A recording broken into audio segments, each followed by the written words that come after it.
Good morning বন্ধুরা, আজকে রুটি বানানো দেখাচ্ছি।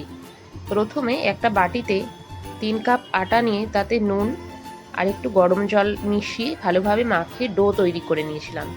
তারপর ছোট ছোট লেচির আকারে গড়ে নিয়েছিলাম। তারপর ওটা বেলন চাকিতে বেললাম। ওদিকে ওভেন অন করে তাতে তাওয়া গরম করতে দিয়েছিলাম। তাতে রুটিটা দেওয়া হলো। রুটিটা দেওয়ার পরে কিছুক্ষণ ওলট পালট করে নিতে হবে যাতে ভালোভাবে গরম হয়। রুটিটা গরম হতে থাকছে, আমরা মাঝে মাঝে খুন্তি দিয়ে উল্টে দেব।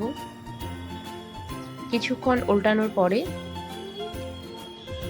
যখন একটু ফুলতে শুরু করবে তখন ওই রুটিটা খুন্তির সাহায্যে তুলে নেব।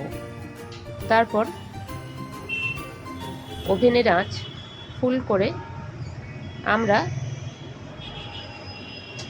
রুটিটাকে নিয়ে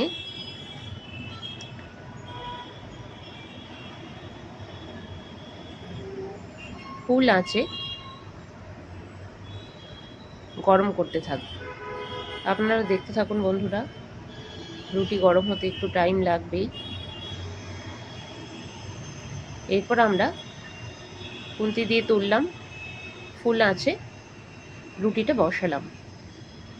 ধীরে ধীরে ফুলছে, বেশ এইভাবে ফুলতে ফুলতে তৈরি হয়ে গেল আমাদের ফুলকো রুটি। এরপরে রুটিটা আমরা একটা বাটিতে নিয়ে নিলাম, বেশ কমপ্লিট।